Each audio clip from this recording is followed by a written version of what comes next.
नमस्कार दोस्तों, स्वागत है आपका शीर्ष पड़ता के इस एपिसोड में।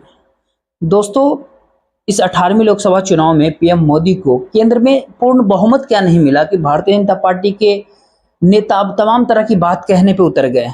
एक तरफ आपने हाल ही में कुछ दिन पहले वसुंधरा राजे का वो बयान सुना होगा, जिस बयान में वो ये कहते हुए आपने सुना होगा उनको कि अब तो लोग जिसकी उंगली पकड़ करके आगे बढ़ते हैं, अब उन्हीं की उंगली काट डालते हैं।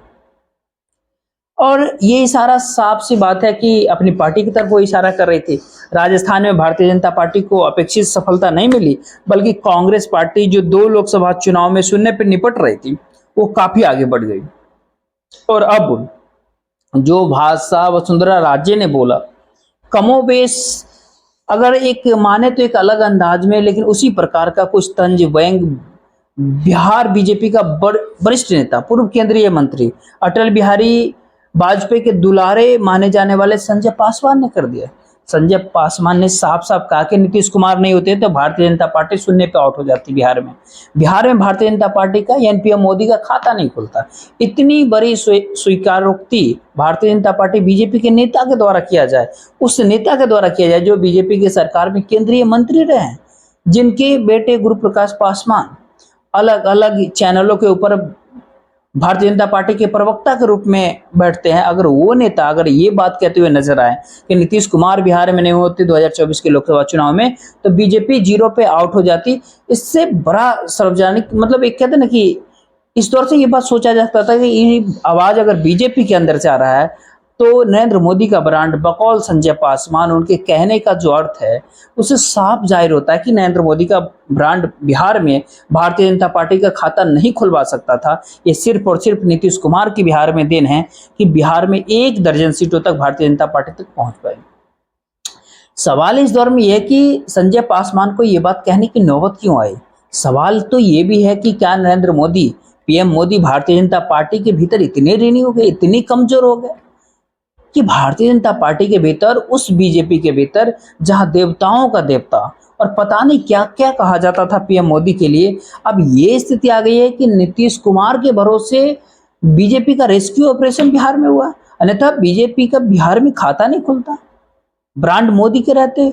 अगर किस काम के है सम्राट चौधरी बिहार में, किस काम के है विजय सिन्हा, किस विनोद तावरे जो बिहार प्रभारी है, किस काम के बीजेपी के नेता, ये लोग किस काम के हैं जो भारतीय जनता पार्टी के नेता। अगर ये लोग अगर नीतीश कुमार के बिना सपोर्ट कुछ नहीं कर सकते हैं, न ब्रांड मोदी के रहते कुछ नहीं कर सकते हैं, बकौल संजय पासवान बीजेपी का खाता नहीं खुल सकता है विदाउट नीतीश कुमार। तो दो बात और है संजय पासवान कही है कि बिहार में 2 ही धारा है, 2 ही नेता हैं। एक नेता जिनके पीछे भीड़ है, उनका नाम तेजस्वी यादव है। दूसरे नेता है जिनके पीछे भीड़ है, जिनके पीछे जमात है, वो नीतीश कुमार है। और कहने का सीधा सा मतलब है, इससे इसका सीधा सा तात्पर्य है कि इसका आप ये कह सकते हैं कि भारतीय जनता पार्टी बिहार के सोशल अर्थमेटिक में, सोशल केमिस्ट्री के भीतर कहीं स्टैंड नहीं करती। खास सेंसस के बाद जिस प्रकार की परिस्थितियां देश भर में बनी, एक बात तो मानना होगा कि जाति जनगणना के भूत ने, जहाँ पे जनगणना हो गई बिहार में, कास्ट सेंसस हो गई, वहां पर भी बीजेपी का ही हुक्का भरा गया। जहां मांग हो रही है उत्तर प्रदेश के भीतर या फिर राजस्थान में, वहां भी भारतीय जनता पार्टी का बैंड बजा दिया। संजय पासवान जन स्वराज के नेता प्रशांत किशोर की भी तारीफ करते हैं, उनकी मेहनत की भी तारीफ करते हैं। निश्चित तौर पे राहुल गांधी देश में पदयात्रा कर रहे हैं, पदयात्रा किया उन्होंने, तारीफ होनी चाहिए। प्रशांत किशोर ने भी बिहार में पदयात्रा किया, तारीफ बिल्कुल होनी चाहिए, क्योंकि आज के दौर में बिल्कुल ऑर्गेनिक तरीके से पार्टी खड़ा करने की, अब बहुत सधे हुए अंदाज में राजनीतिक आंदोलन चलाने का जो बीरा प्रशांत किशोर ने उठाया बिहार के अंदर, वो काफी काबिले तारीफ है। कोई कहीं हेलीकॉप्टर से, हवाई जहाज से जाकर के कोई कहीं कुछ भी बोले, आकर के लोगों को सपने दिखाए गुजरात मॉडल के अच्छे दिनों के, तो कहीं कोई हेलीकॉप्टर के ऊपर मछली खाते हुए सपने दिखाएगा, कहीं कोई 15 साल पुराने जंगल राज की याद दिलाते हुए कोई ये कहते हुए नजर आएगा कि भूल मत जाइएगा पुराना दिन वहां कैसा था। लेकिन इस दौर में प्रशांत किशोर बिना किसी चीज की याद दिलाए सीधे सीधे देश की, बिहार की जनता के बीच जाकर के उनसे संवाद करते हैं, उनकी बात करते हैं। हाँ, उनका अप्रोच क्या है, उनकी अप्रोच को लेकर के तमाम तरह की आलोचनाएं या समर्थन उनका जो भी लोग करना चाहे कर सकते हैं, लेकिन कोशिश की तो दाद देनी होगी। संजय पासवान ने वही काम किया। लेकिन इसके आगे जाकर के संजय पासवान ने जो बात कही है वो बात इससे ज्यादा महत्वपूर्ण है कि कास्ट सेंसस बिहार के भीतर राजनीतिक एक बार फिर से जातीय आधार पर आकर के सिमट गई है। सांप्रदायिक ध्रुवीकरण की एक कोशिश जरूर हुई थी, अब वो खंड खंड होकर के बिखर चुकी है। दरअसल बिहार ही नहीं, पूरे देश भर के भीतर कहीं पर भी सांप्रदायिकता का जो ज्वार आता है उस ज्वार को क्या कहते हैं, सामान्य बोलचाल की भाषा में क्या कहते हैं, बुखार, फीवर। जिस बुखार को खत्म करने के लिए लोग पैरासिटामोल की गोली खाते हैं, तो इस सांप्रदायिकता का जो बुखार था, जो ज्वार आया था, उस ज्वार को, उस बुखार को उतरे हुए कुछ दिन हो चुका। 2019 के लोकसभा चुनाव के बाद 2014 में अच्छे दिनों की आज थी, सांप्रदायिक नारे के आधार पर नरेंद्र मोदी जी को वोट पड़ा था। लेकिन 14 के लोकसभा चुनाव के तत्काल बाद से जिस प्रकार से सांप्रदायिक बयार बहाने की कोशिश हुई है, 19 के लोकसभा चुनाव तक ही उसका भूत उतरने लगा, तो साफ साफ दिखने लगा कि इससे नैया पार नहीं होगी। पुलवामा बालाकोट ने एक हवा बना दिया जिससे पीएम मोदी की दूसरी बार वापसी हो गई।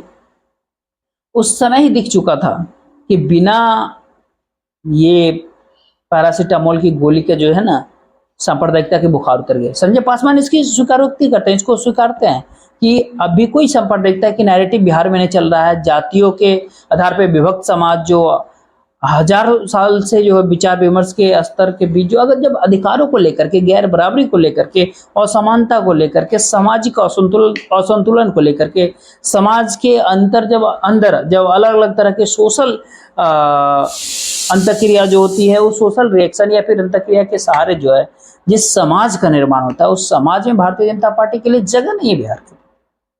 आमतौर पर संजय पासवान धीर, गंभीर और विद्वान नेता के तौर पर उनको जाना जाता है। पेशे से डॉक्टर रहे हैं। ज्यादा गंभीर बातें कहने की वजह से भारतीय जनता पार्टी में आजकल उनकी पूछ भी कम हो गई है।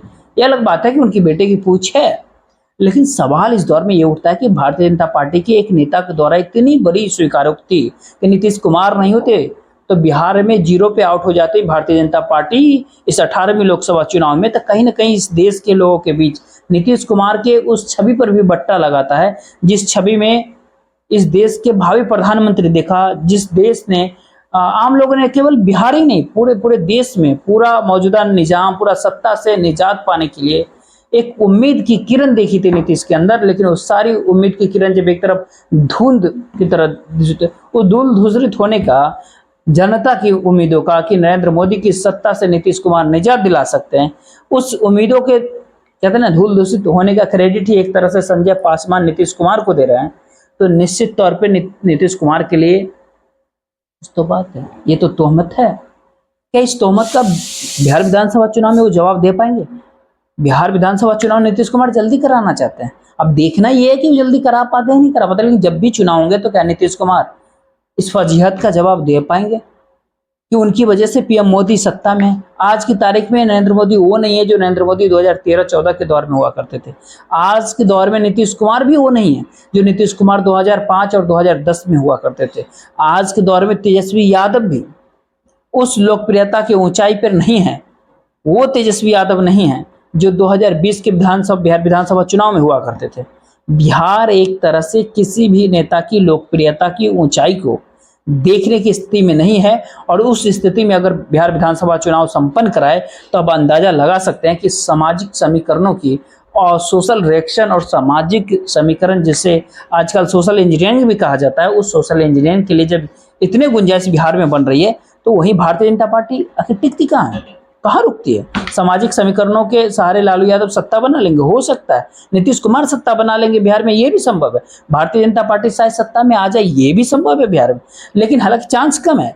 जीरो पे आउट होने वाली पार्टी संजय पासवान के जब ऐसी स्वीकार होती है, लेकिन क्या इससे जनता की समस्याओं से निजात मिलेगी? जो बात प्रशांत किशोर कहते हैं, बिहार तमाम पैरामीटर्स में जिस पोजीशन में 2005 में था, सबसे पिछली पायदान 2005 में था, जहाँ सबसे पिछली पायदान में 2024 में भी वही खड़ा है, तो क्या प्रशांत किशोर के पास एक ब्लूप्रिंट है? इन सारे सवालों से एक बड़ा सवाल है कि बिहार की जनता मौजूदा नेतृत्व व मौजूदा निजाम से आगे जाकर के मुद्दों के आधार पे आगे बढ़ने का मन बना चुकी है। संजय पासवान ने तो भारतीय जनता पार्टी को एक्सपोज किया है। जो बात मंत्री पद और मलाईदार पद लेकर के बीजेपी के भीतर बैठे हुए लोग इस बात को कहने से संकोच नहीं करते थे। इस बात को उन्होंने सार्वजनिक तौर पे कहा। लेकिन जिस बात को संजय पासवान ने सार्वजनिक तौर पे कहा, उस बात को अगर बिहार की आम जनता काफी पहले 4 जून के शाम से ही रियलाइज करने की स्थिति में पहुंच चुकी थी, उस वास्तविकता को स्वीकार करने की स्थिति में पहुंच चुकी थी कि दरअसल बिहार और यहाँ की मिट्टी भारतीय जनता पार्टी और उसके चुनावी हिंदुत्व के मिजाज के लिए बनी ही नहीं है। और अब तो उत्तर प्रदेश पड़ोस में, वहां भी चुनावी जमीन हिली हुई बीजेपी की दिख रही है। बंगाल में भारतीय जनता पार्टी धमाकेदार एंट्री करना चाहती थी, लेकिन वहां एंट्री के पहले ही भारतीय जनता पार्टी को किसी ने काला टीका, जिसकी बात कही जाती है कि नजर उतारने के लिए काला टीका का लगाया जाता है सियासी तौर पे, वो काला टीका भारतीय जनता पार्टी में पहले लग चुका और नजर उतारने की बजाय सियासी तौर पर बंगाली मिजाज के जो नजर थे वो भारतीय जनता पार्टी के ऊपर लग चुके। तो सवाल ऐसे में ये है कि क्या पीएम मोदी केवल गुजरात की लोकप्रियता के भीतर बूते ही इस देश की सत्ता को आगे अपनी सत्ता को चला पाएंगे। सवाल इस दौर में ये भी उठता है कि नरेंद्र मोदी के आश्रय भारतीय जनता पार्टी अपने आप को कम से कम अगले 10-20 साल की राजनीति के लिए क्या आप देख पाएगी। एक तरफ इंडिया गठबंधन की चुनौती, दूसरी ओर मंडल पॉलिटिक्स की चुनौती, तीसरी तरफ क्षेत्रीय छतरकों के सर उठाने की चुनौती, दूसरी तरफ देश की जनता की मुद्दों की चुनौती, और वहीं अगला कि भारतीय जनता पार्टी के अंदर से संघ परिवार के भीतर से मिल रही चुनौती। और इन्हीं सभी 5 चुनौतियों के भीतर क्या संजय पासवान ने प्यादे की भूमिका तो कहीं संजय पासवान ने निभाई, या किसी प्यादे को वजीर बनाने की दिशा में कोई आगे कदम बढ़ाने के संकेत तो कुछ नहीं दिया है। राजनीति में चल कुछ बहुत रहा है, लेकिन इस चलने के बीच ओम बिरला की जो दोबारा ताजपोशी हुई है, तो आप बखूबी सोच सकते हैं कि सत्ता के शीर्ष पर बैठे हुए लोगों के बीच सियासी या फिर क्या राजनीतिक असुरक्षा की भावना इस तरह से घर कर चुकी है, जिसमें नीतीश कुमार की भी अहमियत हो जाती है, चंद्रबाबू नायडू की भी अहमियत हो जाती है। अहमियत अगर इस तरह से बनी हुई है तो असुरक्षा के बावजूद भी सत्ता और निजाम दोनों बदल सकते हैं। संजय पासवान बीजेपी के नेता मिसफिट इसलिए है भारतीय जनता पार्टी के भीतर क्योंकि वो शुरू से अंत तक उनकी सागोई के साथ उनकी बात करने की आदत रही है। उसी सागोई का एक नमूना आज उन्होंने दिखाया जब उन्होंने भारतीय जनता पार्टी को, बीजेपी को जीरो पर आउट होने वाली पार्टी करार दे दिया। देखते रहिए बीजेपी के भीतर से और कितनी आवाजें निकलती है। वसुंधरा राजे के बाद आपने दूसरा उदाहरण देखा, संजय पासवान का तीसरा, चौथा, पांचवा, छठा, और आगे ऐसे दर्जनों उदाहरण जब आने वाले समय में आपको जो मिलते चले जाएंगे, तो आप फिर देखते रहिए। मुझे दीजिए इजाजत।